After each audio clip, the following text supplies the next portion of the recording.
같이 일어나셔서 찬양 드리면서 예배를 시작합니다. 오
자신이 내게 부족함이 없으리로다.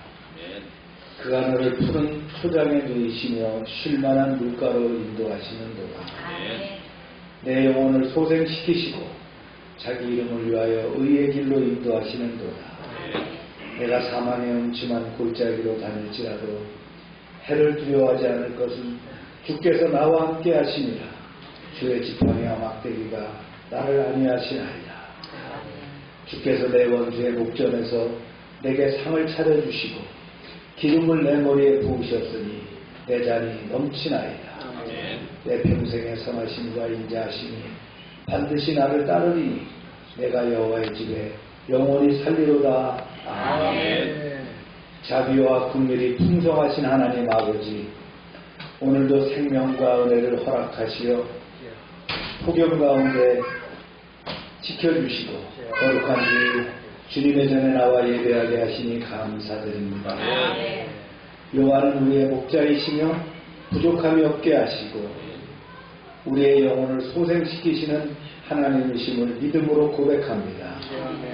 세상의 불안과 염려 속에서도 우리를 의의 길로 인도하시고 사망의 음침한 골짜기에서도 함께 하시는 주님만을 의지하게 하옵소서. 사랑의 하나님, 지금도 미국과 이란을 비롯해서 세계 곳곳에는 전쟁과 갈등을 그치지 않고 있는 가운데 있습니다. 주님, 긍휼히 여겨주셔서 오랜 분쟁과 증오가 멈추게 하시고 생명을 앗아가는 무력 충돌이 속히 끝나게 하옵소서. 인간의 교만과 탐욕으로 말미암아 계속되는 심판과 고난 가운데서도 회개의 영을 허락하시고 하나님의 공의와 자비가 함께 나타나게 하셔서 참된 평화가 이 땅 가운데 임하게 하옵소서. 모든 민족이 칼을 내려놓고 화해와 생명의 길을 선택하도록 역사하여 주옵소서. 주님, 오늘은 7월 선교주의입니다. 복음을 위하여 낯선 땅에서 수고하는 선교사들을 기억하여 주옵소서. 육체와 마음을 건강하게 하여 주시고 성령의 능력으로 충만케 하여 주옵소서. 위험과 외로움 가운데서도 담대하게 복음을 전하게 하시고 그들의 사역을 통하여 많은 영혼이 주께로 돌아오게 하옵소서. 또한 우리 열방교회가 선교를 교회의 본질적인 사명으로 여기게 하시고 기도로 후원하며 물질로 섬기며 복음을 전하는 일에 기쁨으로 참여하게 하옵소서.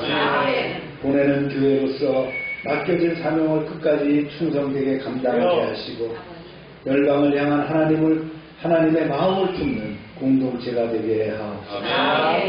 하나님 아버지, 오늘 드리는 예배가 형식이 아니라 살아계신 하나님을 만나는 은혜의 시간이 되게 하시고 상한 심령은 위로를 받게 하고 지친 성도는 삶을 얻게 하옵소서. 흔들렸던 믿음은 다시 굳게 세워지고 낙심했던 마음에는 소망이 회복되며 병든 마음과 상처받은 심령 가운데는 치유의 은혜를 허락하여 주옵소서. 오늘 말씀을 전하는 종에게 성령의 능력과 담대함을 더하여 주시고 말씀을 듣는 모든 성도들이 하나님의 음성을 듣고 순종하는 믿음의 결단으로 나아가게 하옵소서. 우리의 선한 목자 되시며 온 세상에 참된 평화를 이루시는 예수 그리스도의 이름으로 기원하옵나이다. 아멘.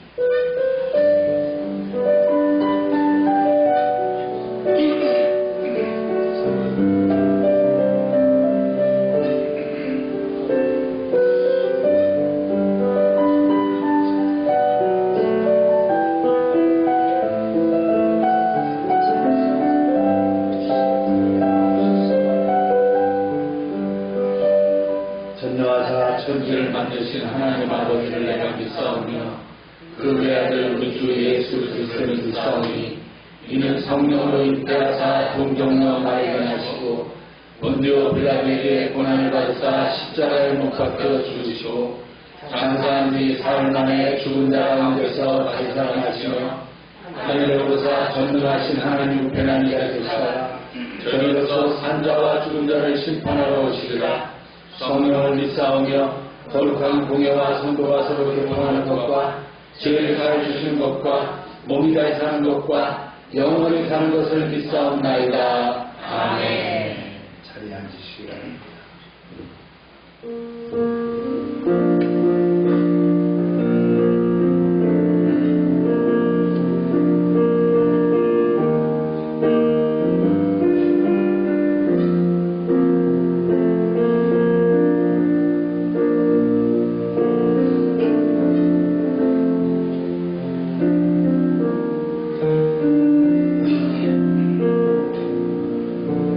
깊은 자랑에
응답하실 줄로 믿습니다. 아멘. 주님을 한번 부르짖고 기도합니다. 주여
오늘도 복되고 거룩한 주일을 허락하시고 예배 자리에 나와 주님을 찬양하며 기도할 수 있게 하심에 감사합니다. 모든 열방에 속한 성도들이 신령과 진정으로 오직 주님만을 바라보며 예배 드리는 시간이 되기를 원합니다.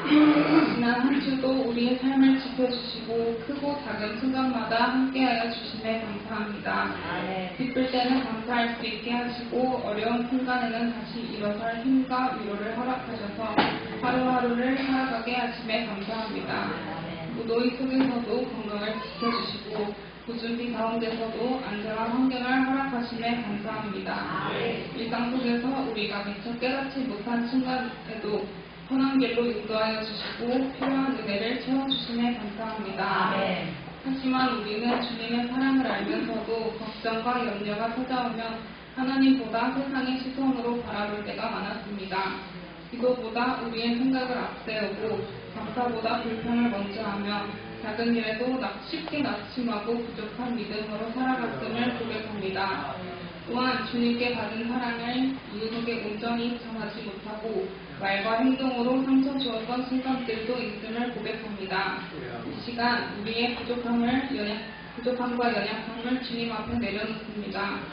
이러한 우리를 용서하여 주시고 어떤 상황 속에서도 주님을 신뢰하며 감사와 기쁨을 잃지 않는 믿음을 허락하여 주세요.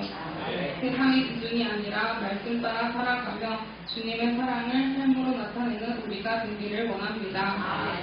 두려워하지 말라. 내가 너와 함께함이라. 놀라지 말라. 나는 내 하나님이 됨이라. 내가 너를 굳세게 하리라. 참으로 너를 도와주리라. 참으로 나의 의로운 오른손으로 너를 붙들리라. 올해 우리 교회에 하나님이 예비하신 말씀처럼 담대히 삶을 살아가게 하시고 세상 유혹 가운데서도 의로운 일을 행할 수 있도록 우리의 마음을 어루만져 주세요. 올해도 어느덧 반이 흘렀습니다. 연초에 품었던 기도 제목과 다짐들을 다시 되돌아보는 시간이 되게 하시고 성도 각자에게 주님의 뜻을 분별하는 지혜와 맡겨진 일을 끝까지 감당할 수 있는 힘을 허락하여 주세요. 성모와 미운이 만연한 세상 속에서 각자에게 서로 사랑하는 마음을 허락하시고 외로움과 걱정 속에서 힘들어하는 이들을 기억하여 주시고 주님의 큰 팔로 어루만져 주세요. 담임 목사님을 위해 기도합니다. 이광수 목사님께 건강을 허락하시고 사역에 필요한 모든 것을 채워주셔서 주님의 말씀을 전하시는 데 부족함이 없게 하시며 성령의 충만함으로 늘 함께 하셔서 영적 지도자로 맡겨진 사명을 끝까지 잘 감당하게 하여 주세요. 외로운 타지에서 복음을 전하기 위해 애쓰는 선교사님들을 위해 기도합니다. 사역에 필요한 모든 것을 채워주시고 어디에 있든지 주님께서 늘 함께하여 주셔서 지혜와 능력을 더하여 주세요. 복음을 전하는 걸음마다 주님의 은혜와 보호하심이 함께하여 주세요. 열방의 청소년들과 청년들을 위해 기도합니다. 방학을 맞이한 청소년에게 지혜와 건강을 허락하시고 쉽고 편한 길보다 어렵더라도 선한 길을 선택할 수 있는 믿음을 허락하여 주시고 우리의 생각과 마음을 늘 지켜주세요. 이 자리에 함께하지 못한 성도들의 삶에도 평안을 허락하여 주시고 각자의 형편과 문제를 어루만져 주셔서 다시 예배의 자리에 나올 수 있도록 인도하여 주세요. 오늘 드리는 이 예배가 단순한 의식이 아니라 감사로 우리의 마음이 새로워지는 시간이 되게 하여 주세요. 무너진 마음이 회복되고 지친 영혼이 다시 일어설 수 있도록 주님께서 우리의 삶을 붙들어 주세요. 모든 감사와 영광을 주님께 올려드리며 사랑 많으신 예수님 이름으로 기도드립니다.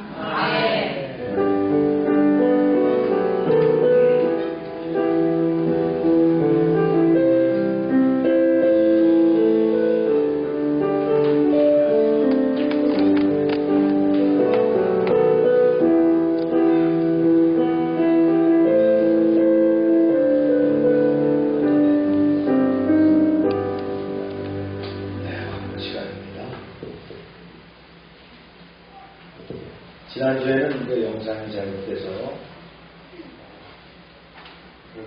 실시간 영상도 아마 안 나갔던 것 같은데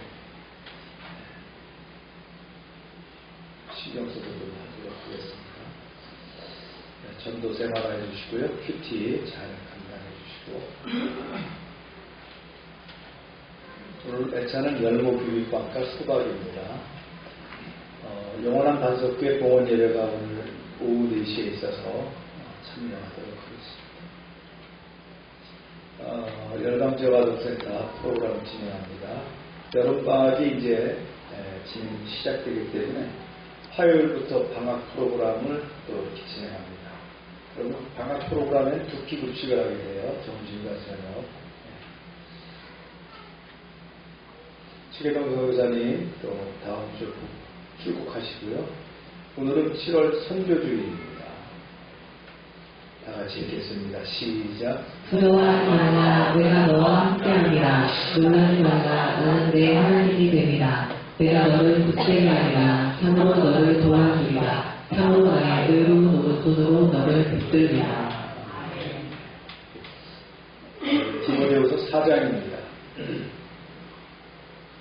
시작. 너는 말씀을 전파하라. 때를 얻든지 못 얻든지 항상 힘쓰라. 범사에 오래 참음과 가르침으로 경책하며 경계하며 권하라. 전제와 같이 내가 벌써 부어지고 나의 떠날 시간이 가까웠도다. 나는 선한 싸움을 싸우고 나의 달려갈 길을 마치고 믿음을 지켰으니. 기도합니다. 하나님 말씀을 주셨습니다. 말씀 가운데 함께 하시고 부족한 종이 증거하지만 하나님이 도와주셔서 그 말씀이 힘과 능력이 되게 하여 주옵소서. 예수님의 이름으로 기도합니다. 아멘. 오늘로서 디모데 전후서가 마무리됩니다. 13주간에 걸쳐서 설교를 했더라고요. 그래서 디모데 전서, 디모데 후서까지 이제 책을 마치게 됩니다. 다음에는 어떤 설교가 될 것 같습니까? 제가 발표를 안 했는데 제 마음속에 준비하고 있었고 지금 이렇게 서론을 잡아가고 있었습니다. 레위기입니다. 레위기 설교를 제가 우리 성도들과 함께 도전하고자 합니다. 대부분 성경을 읽다 보면 창세기 출애굽기까지 잘 나가다가 어디서 막혀요? 레위기에서 막힙니다. 읽어도 뭔지 모르겠고 재미도 없고 그렇죠. 통상 레위기 설교가 없어요. 그래서 강해 설교가 없는데 근데 레위기는 하나님의 거룩의 주제거든요. 꼭 짚고 넘어가야 되는데 아마 우리가 이제 출애굽기에서 그런 내용들을 배웠기 때문에 그렇게 어렵지 않게 접근할 수가 있을 겁니다. 저도 출애굽기 설교를 하면서 뭐 글자 그대로 재밌는 이야기니까 그런데 내용이 만만치 않죠. 거기에 아주 여러 가지 그 기독교 어떤 그 교리와 또 신학이 거기에 포함되어 있었어요. 레위기는 이제 제사법에 관련된 내용들이 추가되기 때문에 좀 그렇게 느낄 수 있겠지만 여러분들이 아마 그렇구나라고 재밌게 진행할 수 있도록 제가 준비를 잘하겠습니다. 여러분 인생에서 처음 듣는 레위기, 저도 처음 설교하는 레위기가 될 거라고 봅니다. 기대하시고요. 이 말씀을 이제 우리가 접하면서 제가 치과 얘기를 하겠습니다. 지난주에 제가 치과에 가서 이제 지난주와 그 전주에 이제 두 번에 걸쳐서 치과에 가서 스케일링을 하고 또 이를 손보고 그렇게 했는데 사람이 치아가 몇 개 있을까요? 사람이 총 치아 숫자가 몇 개예요? 여러분 이빨 다 갖고 계시잖아요. 네. 50개쯤 됩니까? 네. 몇 개예요? 자신 있게 얘기해 보세요. 36개. 네? 36개? 짐승입니까? 그렇게 가지고 있으면 큰일 납니다. 네, 조기 다릅니다. 32개입니다. 32개인데 사랑니가 4개예요. 사랑니가 다 나는 사람이 있고 안 나는 사람이 있고 그래서 통상 사랑니가 잘 썼거든요. 빼가지고 통상 28개 갖고 있어요. 저는 치과 갈 때마다 원장님이 그러세요. 목사님은 사랑니가 4개가 다 있어서 관리가 더 어렵습니다. 그런 얘기예요. 저는 중학교 다닐 때 이쪽에 있는 성문일 하나 빼서 33개를 가졌어요. 다 제 이빨입니다. 이빨을 관리하는 거는 칫솔질을 잘하면 된다. 칫솔질을 하루에 뭐 밥 먹을 때마다 했다. 그러면 하루 3번을 하겠죠? 네. 그럼 뭐 자기 전에 한 번 더 한다. 그럼 4번 할 것이고. 그런데 칫솔질을 하면은 치아의 60%만 관리가 된다. 그래서 왜 이빨이 썩느냐? 칫솔질만 열심히 했기 때문입니다. 치아를 관리하기 위해서는 어떻게 해야 돼요? 치실이 있어야 되죠. 치실이 이렇게 해가지고 치실로 하거나 또 이제 치실을 어떻게 돼 있어요? 플라스틱으로 해가지고 이렇게 잘 만들어서 하기가 쉽게 돼 있고 심지어는 어금니까지 할 수 있는 치실이 치실이 나와 있습니다. 그럼 치실만 하면 되느냐? 실이잖아요. 실만 왔다 갔다 해서는 안 되고 시간솔이 있어야 돼요. 예. 2와 2 사이에 이렇게 넣고 뺐다 하는 시간솔이 있어야 돼요. 그럼 그걸로 다 되느냐? 워터 샤워가 있어요. 그죠? 물로 스프링클링 해가지고 찌꺼기까지 다 이렇게 빼내는 거예요. 그 다음에 가그린이 있죠? 네? 그거 다 사용해야 이빨 이상 없습니다. 저처럼 자기 일을 다 가지고 있으려면 70이 넘어서 저처럼 자기 일을 다 가지고 있으려면 제가 얘기한 걸 다 해야 됩니다. 그거 다 하고 있는 사람 손 들어보세요. 네, 그러면 지금부터 다 하셔야 됩니다. 아시겠죠? 그래야 자기 이빨을 관리합니다. 그래서 이빨에 이에서 냄새가 난다, 뭐 이런 게 왜 그래요? 그게 문제가 있기 때문에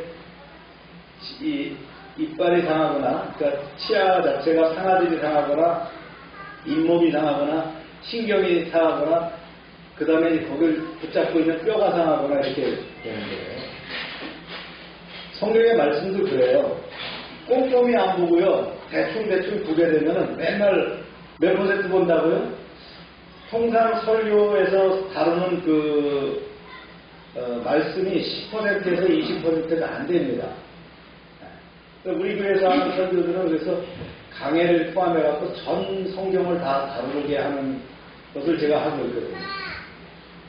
석종문 교수님은 저한테 그런 말씀을 하죠. 석종문 교수님은 이 코칭 부분에서 아주 세계적인 학자고 또 목회자거든요. 자기가 사람들을 모아줄 테니까 저보고 와서 목사들에게 설교를 가르쳐달라고 해요. 사람은 자기가 모으겠다는 거예요. 석정문 교수를 따르는 사람들의 그룹은 굉장히 그래도 인텔리겐트합니다. 대부분 석박사 과정 박사들이고요. 저보고 와서 설교를 하는 제가 몇 년차 고사합니다. 아닙니다. 제가 할 수 있는 게 없습니다. 그러니까 우리 교회에서 하는 설교의 이 루트를 다른 교회에 없습니다. 이렇게 설교 안 합니다. 이렇게 설교를 하게 되면 책을 다 공부하게 되고 신학 수준으로 공부를 하게 되는 내용들을 여러분들한테 풀어드리는 거예요. 제가 잘해서가 아니고요. 제가 한 30년 신학을 공부하며 목회를 하다 보니까 그런 노하우를 가지고 저는 이제 그렇게 접근한다. 저보고 책을 내달라 뭐 이러는데 뭐 자료들은 다 준비되어 있지만 제가 AI 시대에 무슨 굳이 책이 필요한가 이런 생각을 합니다. 자, 그래서 다음 주에 이제 레위기를 진행할 것이고요. 오늘 이제 마지막 디모데 후서 마지막 말씀을 좀 증거하는데요. 서론 부분입니다. 이 요약한 내용이에요. 사람은 마지막에 가장 중요한 말을 남기죠. 임종을 앞둔 부모님의 유언이나 은퇴를 앞둔 스승님의 당부라든가 전쟁으로 떠나는 장군의 마지막 명령에도 그 사람의 삶이 전체가 담겨있다. 디모데후서 4장은 사도 바울이 남긴 마지막 기록입니다. 동시에 복음을 향한 그의 마지막인 음성이거든요. 그는 자신의 죽음을 두려워하거나 자기 삶을 후회하지 않았어요. 오히려 자신의 사명을 끝까지 붙잡고 있음을 밝히고 또 이제 이 복음의 바통을 디모데에게 넘겨주고 있는 거예요. 그래서 이 장은 한 노사도의 유언이고 동시에 모든 시대의 교회와 성도들에게 주시는 주님의 마지막 명령이기도 하다는 거예요. 세상은 변하고 시대는 달라져도 하나님의 말씀을 전하는 사명은 결코 변하지 않습니다. 오늘 우리는 죽음을 앞둔 한 사람의 이야기를 듣는 것이 아니라 영원한 하나님 나라를 바라보면서 끝까지 충성한 복음 전도자의 마지막 고백을 통해서 우리의 신앙과 사명을 다시 점검하고자 합니다. 말씀을 이제 강해해서 들어가 보겠어요. 몸 상태가 좋지 않은 듯 바울이 아주 힘들게 기침을 토합니다. 그도 그럴 것이 그가 감옥에 갇힌 지 2회가 됐습니다. 사방이 2m도 안 되는 게다가 천 정도 낮고 보통 사람이 머리가 닿을 정도의 좁고 차갑고 어두운 지하 감옥에서 로마의 지하 감옥에서 이 2회를 버텼거든요. 이따금씩 다른 감방에서 들려오는 죄수들의 끙끙대는 거친 숨소리와 그 소리를 깨트리는 간수들의 살기등등한 발걸음 소리만이 들려올 뿐입니다. 다메섹 도상에서 32살의 젊은 나이에 부활하신 예수님을 만나서 복음 전도자로 소명을 받게 됩니다. 그리고 1차, 2차, 3차에 걸쳐서 12년간에 걸쳐서 전도여행을 부지런히 다닙니다. 그 후에 비록 이제 제주의 신분이었지만 그토록 바라던 로마 제국의 심장까지 왔어요. 그래서 거기서 가택연금된 상태에서 나름대로 최선을 다해서 2년 동안 복음을 전하고 있었습니다. 사도 바울은 제1차 투옥 때는 별일 없이 풀려나게 됩니다. 그래서 바울은 제4차 전대여행을 계획하고 디모데나 또 디도, 두가 등과 함께 자기가 세웠던 교회를 돌아보는 그런 일을 했습니다. 어디 가느냐? 소아시아, 마케도니아, 아가야 이런 지역을 다녔어요. 노구를 이끌고 부지런히 교회를 살피던 중 한 1년 정도 그렇게 했을 때에 드로아 또는 그 마케도니아 지역, 니고볼리 지역을 여행할 즈음에 로마 당국에 의해서 체포를 당하게 됩니다. 그때 어떤 일이 있었어요? 우리가 영화에도 나왔던 로마의 대화재가 일어납니다. 네로 황제가 로마를 불태우고서는 그 죄를 누구한테 뒤집어 씌웠죠? 기독교인들한테 뒤집어 씌우게 됩니다. 그 당시 바울은 그 1급 지도자로 지목이 돼서 중재인의 취급을 받아서 다시 체포가 된 그런 상태였습니다. 그런데 로마 시민권자인 바울은 그 쉽게 말이죠. 즉각 즉결 처분할 수가 없는 신분이었어요. 그래서 재판을 받게 됩니다. 그렇게 해서 65년부터 67년까지 2년 동안 재판을 받으면서 감옥 생활을 하게 되었던 겁니다. 이 무렵에 뭘 썼어요? 디모데 후서를 감옥에서 쓰게 되었다.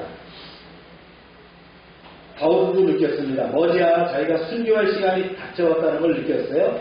그래서 사랑하는 믿음의 아들에게 마지막 유언적인 내용을 편지를 썼고요. 그 마지막 부분이 오늘 설교의 내용이다. 그 말씀을 들어가 볼게요.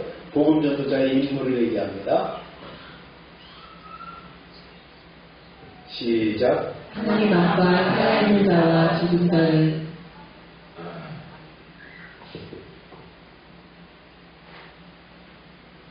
시작. 하나님 앞과 살아있는 자와 죽은 자는 심판하실 그리스도 예수 앞에서 그가 나타나실 것과 그의 나라를 두고 엄히 명하노니 너는 말씀을 전파하라. 때를 얻든지 못 얻든지 항상 있으라. 범사의 오래 참음과 가르침으로 정책하며 경계하며 변하라. 네. 바울은 이 편지에서 강조한 내용이 뭐예요? 뭐를 강조했죠?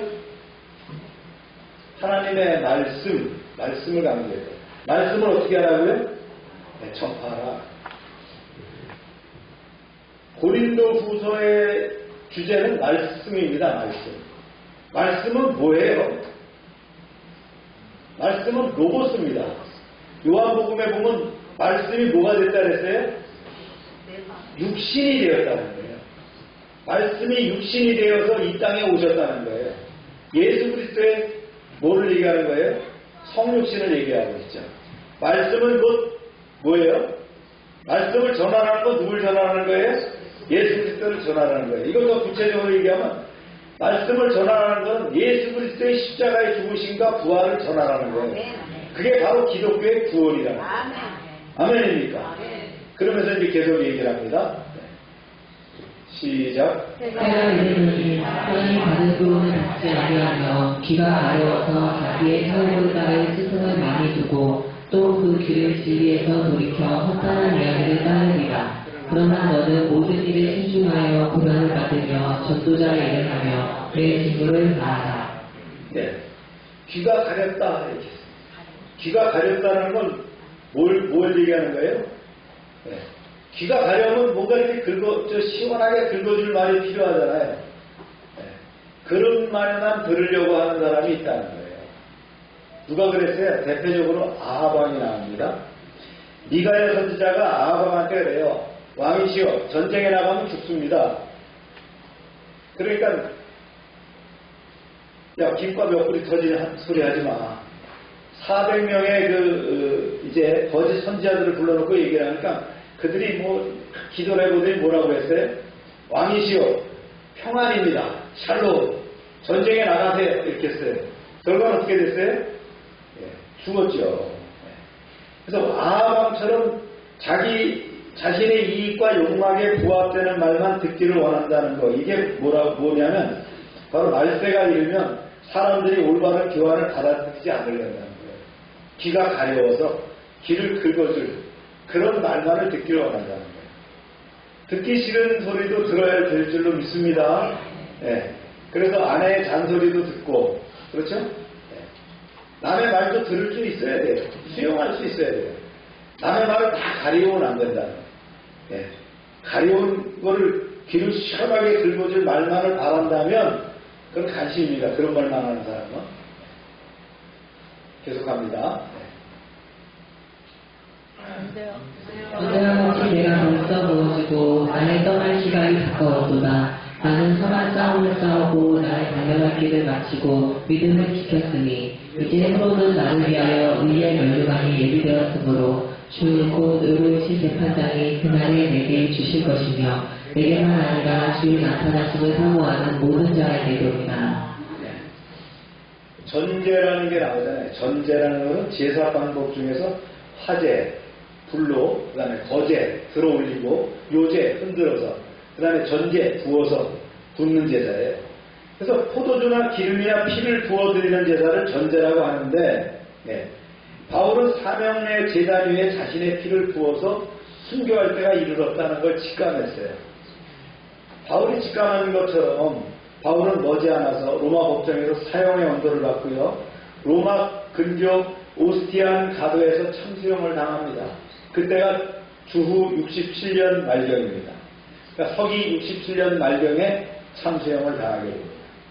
그러나 바울의 죽음은 단지 천국문을 열고 들어가 하나님께 승리의 월계관을 받는 일종의 통과 절차에 불과했다.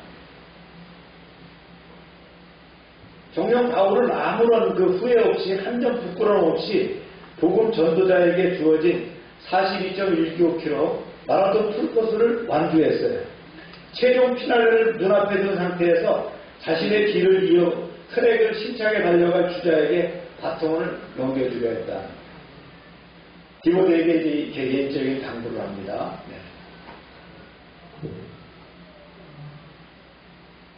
시작. 너는 어서 속히 내리러 오라. 대만은 이 세상을 사랑하여 나를 버리고 대사로니가로 갔고 그리스게는 달라디아로 디도는 달마디아로 갔고 누가만 나와 함께 있느니라. 내가 올 때에 마가를 데리고 오라. 그가 나의 일에 유익하니라. 이제 대마가 나와요. 대마는 이 세상을 사랑했다. 이 말은 뭐예요? 세상적인 가치를 좇아서 자기의 믿음을 저버렸다 이거예요. 가룟 유다가 어떻게 했어요? 세속적인 기대에 어긋나자 스승되는 예수님을 배반했던 것처럼 한때 바울의 동역자였던 대마가 바울이 로마 감옥에 투옥되자 그를 버리고 자기 유익을 쫓아 세상으로 나갔다는 거예요. 한편 복음 전도를 위해서 그레스게가 향한 곳은 갈라디아, 소아시아 중앙이고요. 또 디도가 향한 곳은 어디에? 달마디아, 지금으로 말하면 유고슬라비아 지역이었어요. 이렇게 다 복음을 전하러 가거나 아니면 자기를 떠나서 갔다는 거예요. 이제 혼자 됐다는 거예요.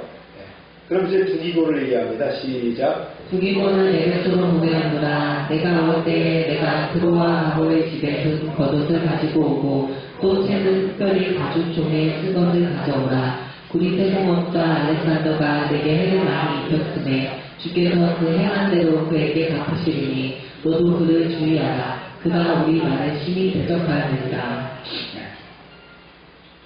바울은 디모데에게 겉옷을 가지고 오라고 얘기합니다. 겉옷은 뭐예요? 왼쪽에 추울 때 입으려고. 근데 겨울이 가까워온다는 거예요. 그 다음에 최근 특별히 가죽 종이에 쓴 것을 부탁했는데 일반적인 파피루스, 종이가 아니라 가죽으로 쓴 특별한 그 성경이 있겠죠? 그거 맡겨놓고 가져와라 그럽니다. 그러면서 얘기를 하죠. 자기가 복음을 증거할 때 늘 방해했던 그 알렉산더에 대한 이야기를 하면서 그가 가르친 대로 얘기합니다. 악한 자에 대한 심판을 누구에게 맡겨요? 하나님께 온전히 맡기는 그런 이야기를 합니다. 그러면서 이제 이렇게 얘기합니다. 시작. 내가 처음 변명할 때에 나와 함께한 자가 하나도 없고 다 나를 버렸으나 그들에게 허물을 돌리지 않기를 원하노라. 처음 이제 체포됐을 때에 자기를 변호하려는 사람들이 많았다는 거예요. 그런데 아무도 내 곁에 없이 다 떠나고 없다 이런 얘기를 하는 거예요. 혼자가 될 때가 있다. 그러면서 이제 17절 얘기합니다. 시작. 주께서 내 곁에 서서 나에게 힘을 주심은 나로 말미암아 선포된 말씀이 온전히 전파되어 모든 이방인이 듣게 하려 하시니 내가 하나님에서 건짐을 받았느니라. 주께서 나를 모든 악한 일에서 건져내시고 또 그의 천국에 들어가도록 구원하시리니 그에게 영광이 이제 누구토록 있을지어다. 아멘. 나를 모든 악한 일에서 건져내시고 또 그의 천국에 들어가도록 구원하시리니 이런 믿음을 붙잡고 있었다. 혼자지만 직감대로 2차 투옥에서 풀려나지 못하고 순교의 자리에 이르게 되죠. 그래서 마지막 이제 인사를 하게 됩니다. 이게 마지막 메시지입니다. 시작. 그리스가와 아굴라와 및 오네시모를 집에 가나라. 에라스는 고린도에 머물러 있고 드로비모는 병들어서 밀레도에 누웠으니 너는 겨울 전에 어서 오라. 우블로와 부데와 리노와 글라우디아와 모든 형제가 다 내게 문안하느니라. 나는 주께서 내 심령에 함께 계시기를 바라보니 은혜가 너희와 함께 있을지어다. 네. 바울은 디모데에게 겨울이 오기 전에 속히오라고 촉촉을 합니다. 감옥에 갇힌 바울은 실제로 추운 겨울이 오기 전에 전신을 덮을 수 있는 겉옷이 필요했죠. 에베소에서 로마로 오는 길은 지중해 뱃길을 와야 되는데 지중해는 특히 겨울에 유로블라와 같은 강풍이 불어서 항해하기가 참 어려워요. 그러니까 겨울 저녁이 전에 빨리 와야 된다 그런 얘기를 하는 거예요. 또 내심 뭐가 있어요. 옥중에 바울은 인간적인 외로움이 더했겠죠. 영적인 아들 디모데를 보고 싶어하는 마음이 있었다는 거예요. 참 바울은 백전노장의 그 불굴의 사도임에도 그런 평범한 나이 든 아버지처럼 이런 편지를 쓰고 있다는 거예요.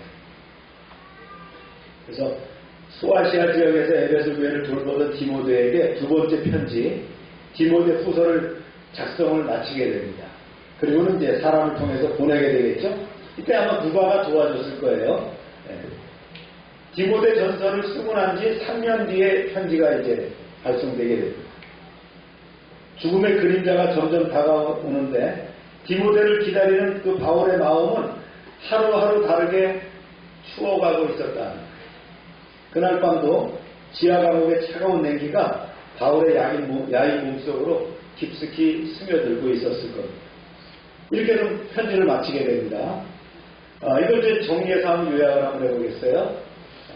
첫 번째는 뭐예요? 끝까지 말씀을 전하라는 거죠. 바울은 하나님과 장차 산자와 죽은 자를 심판하실 그리스도 예수 앞에서 디모데에게 엄숙하게 명령합니다. 그것은 뭐예요? 너는 말씀을 전파하라는 거예요. 상황이 좋든 나쁘든 사람이 듣기를 원하든 거절하든 말씀은 언제나 선포돼야 되는 거예요. 말되는 사람들이 진리를 거부하고 자신의 욕망을 만족시키는 말만을 듣고자 하지만 복음의 사명자는 사람의 반응이 아니라 하나님의 명령에 순종하는 거예요. 그래서 목회자에게 가장 큰 사명은 뭡니까? 시대를 따라가는 것이 아니라 시대를 향하여 하나님의 말씀을 선포하는 것이다. 두 번째는요, 이제 후회 없는 신앙의 경주를 마치라고 했어요.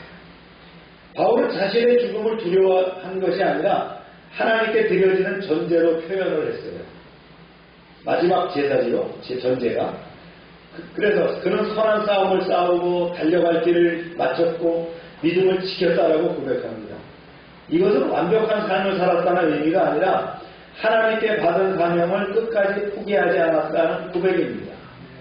이제 바울이 바라는 것은 로마 황제의 판결이 아니라 의로우신 재판장 예수 그리스도께서 주실 의의 면류관이었다는 것. 그래서 찬양의 승리, 신앙의 승리가 뭐냐? 오래 사는 것이 아니라 끝까지 믿음을 지키는 것이다. 세 번째, 사람은 떠나도 주님은 함께 하신다는 메시지. 바울의 주변에는 많은 사람들이 있었어요. 그리고 많은 변화가 있었어요. 대만은 세상을 사랑해서 떠났고 여러 동역자들은 복음 살려고 위해서 각지로 흩어졌습니다. 결국 누가만 곁에 남았어요. 그러나 사람은 떠났어도 주님은 떠나지 않으셨잖아요. 재판정에서도 주님은 늘 바울 곁에 서 계셨고 힘을 주셨고 복음을 끝까지 전하게 하셨어요. 바울은 사람에게 기대지 않았고 하나님의 신실하심을 붙들었어요. 그래서 외로운 감옥에서도 그런 찬양과 감사가 끊이지 않았습니다. 마지막 문단은요, 끝까지 사명을 붙들라는 거죠. 편지의 마지막에는 여러 사람들의 이름이 등장하죠. 바울은 마지막 순간까지 교회를 기억하고 성도를 사랑했습니다. 또한 디모데에게 겨울 전에 오라고 부탁하면서 고속과 책을 가져오라고 합니다. 이것은 죽음을 앞둔 순간에도 말씀을 연구하고 배우려는 자세를 잃지 않았음을 보여줍니다. 끝까지 배우고 끝까지 사랑하고 끝까지 복음을 붙드는 모습이야말로 바울의 아름다운 신앙의 마무리였다라고 볼 수 있습니다. 참 아름다운 편지죠? 여기 핵심 주제 몇 가지, 세 가지만 좀 나눠봅니다. 그 첫 번째는 말씀을 전파하라. 이게 교회의 영원한 사명이죠. 디모데 전체를 핵심이 뭐라고요? 하나님의 말씀이라는 거예요.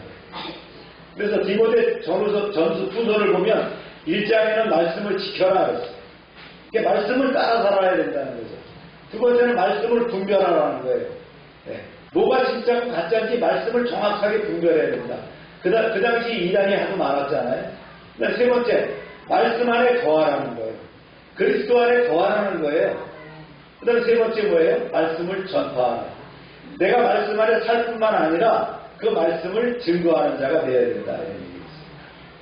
그래서 교회의 존재 이유가 뭐냐? 어떤 프로그램이나 조직이 아니라는 거예요. 하나님의 말씀을 세상에 선포하는 것이다. 시대가 변해도 복음은 변하지 않습니다. 오늘날 AI 시대와 포스트 모던 시대에서도 교회 중심은 뭐예요? 여전히 하나님의 말씀이라는 거예요. 예수 그리스도가 우리의 중심이라는 거예요. 할렐루야. 두 번째 이제 핵심 주제는 성도의 죽음이 끝이 아니라 사명의 완성이다. 누구나 죽습니다. 그렇죠? 바울은 죽음을 떠날 시각이라고 표현했어요. 이걸 헬라어로 보면 아나로세오스라고 하는 말이거든요. 이 말은 항구에서 배가 출발한다. 또 천막 있죠. 천막을 걷는다 이런 뜻이 바로 아나로세우스라는 말이에요. 떠날 시각이 있다는 거예요. 우리는 이 말을 뭐라고 합니까? 임종이라고 그러죠. 떠나는 시간, 임종의 시간을 이 아나로세우스라고 얘기합니다. 죽음은 삶의 실패가 아니라 하나님 나라를 향한 출발입니다. 지난 24일에 우리 어머니 이제 20주기가 돼서 우리 아내와 함께 추모공원에 가서 어머니 돌아보고 또 우리 장인어른 계신 곳에 가서 또 돌보고 이렇게 왔습니다. 그래서 그런 생각을 했습니다. 여기에 많은 그 납골들이 있고 그 이름이 있고 하지만 그것이 뭐냐? 이 사람이 여기 왜 궁궐이 돼서 있다 이런 뜻도 있지만 그게 뭐예요?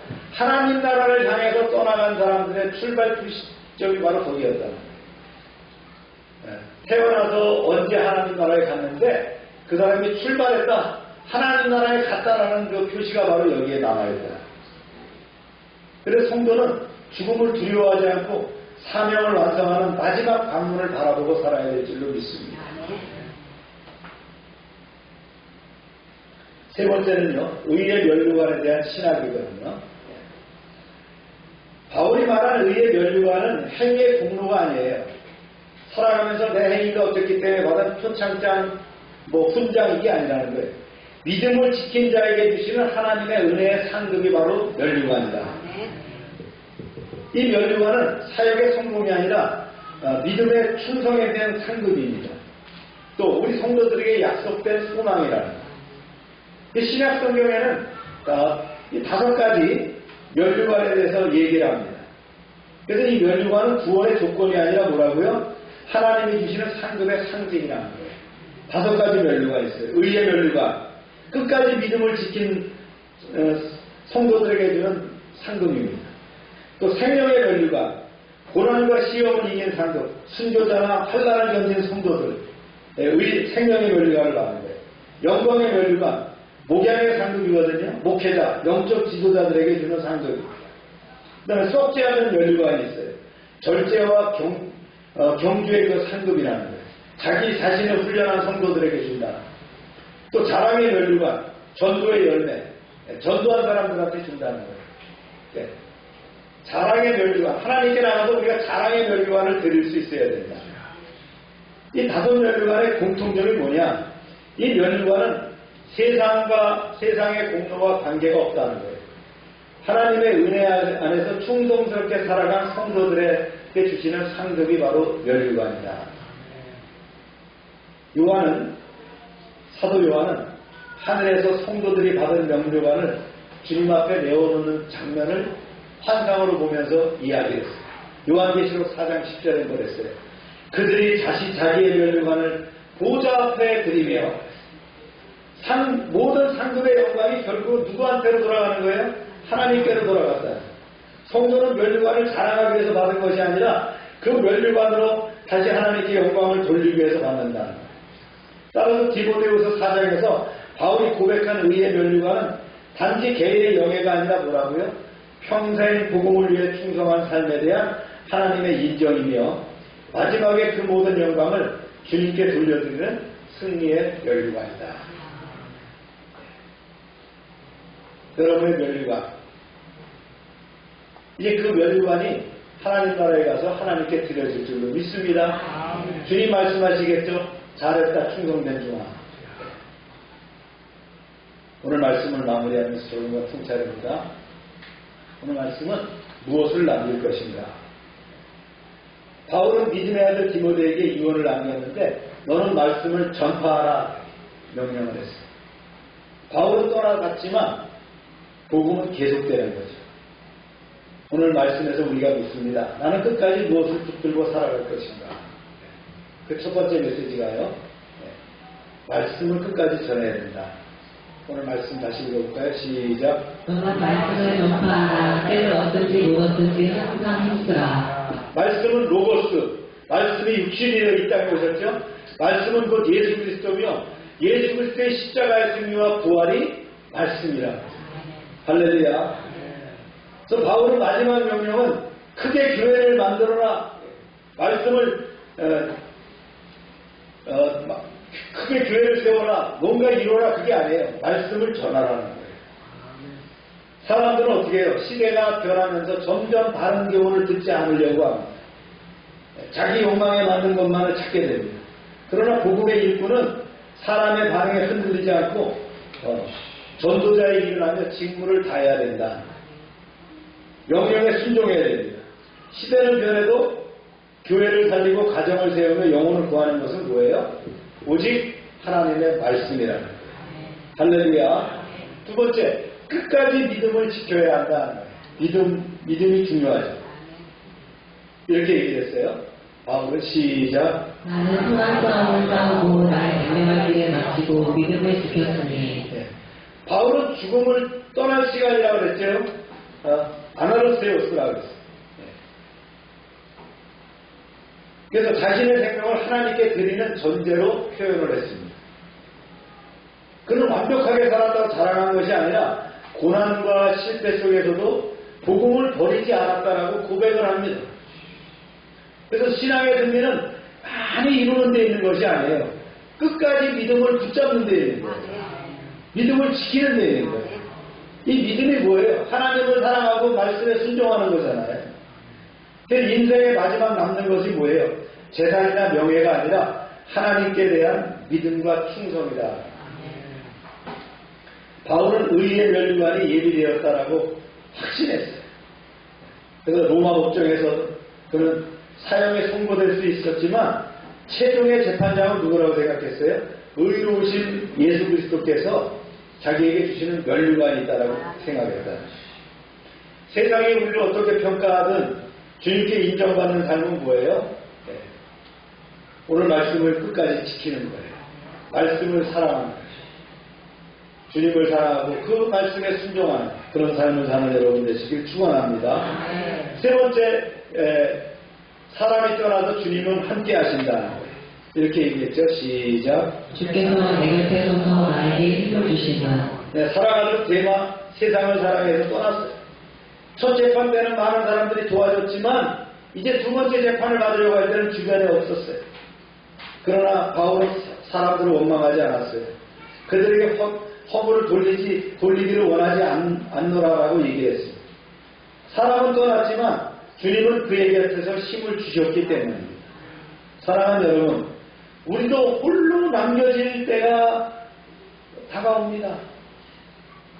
지금은 내 가족들이 있고 여러 사람들이 있는 것 같지만 우리가 이 떠날 시간이 됐을 때는 어떻게 해요? 나 홀로 남겨지는 시간이 온다는 거예요.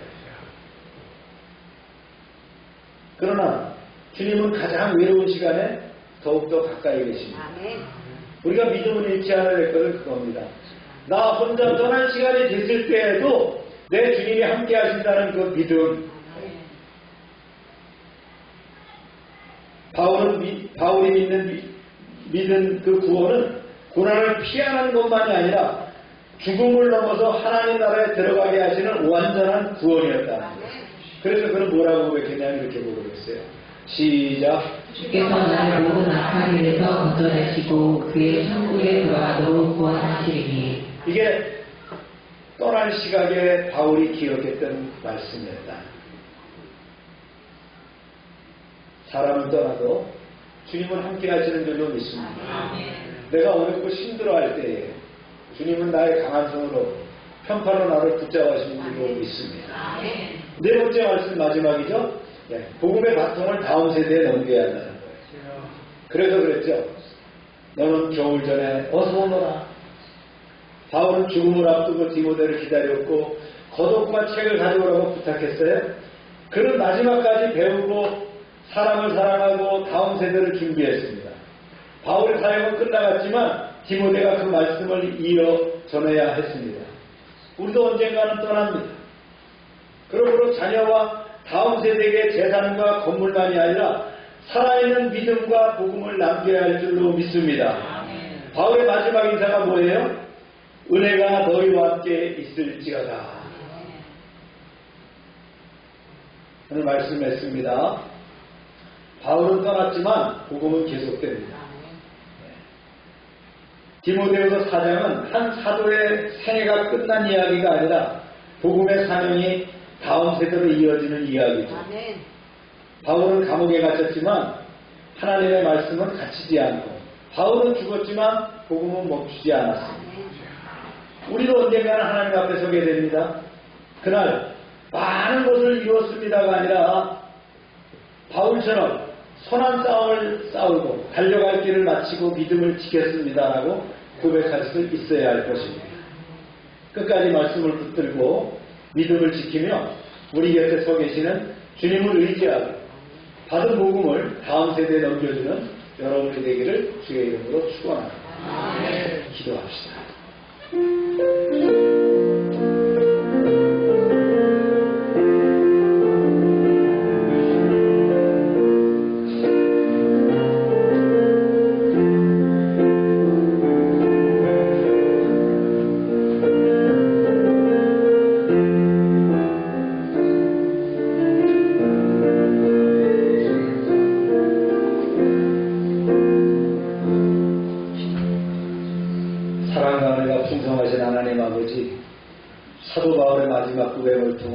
우리의 자신의 믿음을 돌아보게 하심을 감사합니다. 우리도 바울처럼 말씀을 가장 귀하게 여기게 하시고 때를 어떤지 못 어떤지 복음을 담대히 전하는 삶을 살게 하옵소서. 세상이 듣기 좋은 말만 찾을지라도 우리는 진리를 붙들게 하시고 사람을 기쁘게 하기보다 하나님을 기쁘시게 하는 종이 되게 하옵소서. 우리에게도 외롭고 힘든 시간에 찾아올 때 사람보다 먼저 우리 곁에 서 계시는 주님을 바라보게 하시고 어떤 환경에서도 낙심하지 않는 믿음을 허락하여 주옵소서. 우리의 인생 마지막 순간에 바울처럼 선한 싸움을 싸우고 달려갈 길을 마쳤으며 믿음을 지켰습니다라고 담대히 고백하게 하시고 의로우신 재판장이신 예수 그리스도께서 주시는 의의 면류관을 소망하며 끝까지 충성하는 종들이 되게 하옵소서. 열방교회가 말씀을 가장 소중히 여기며 다음 세대에게 복음의 바통을 신실하게 이어주는 교회가 되게 하시고 성도 한 사람 한 사람이 자신의 자리에서 복음의 증인으로 살아가게 하옵소서.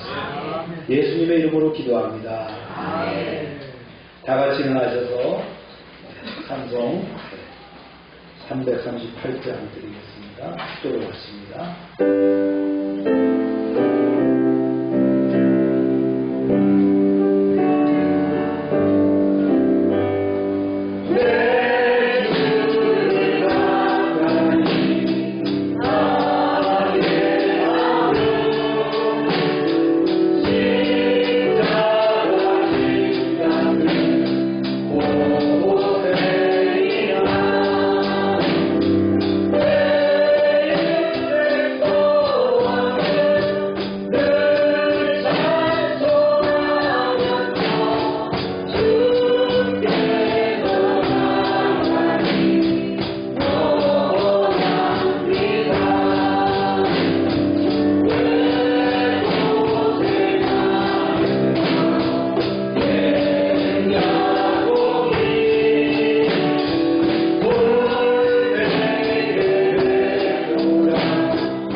주님, 저희의 육신은 나이 들어가며 더 쇠약해집니다.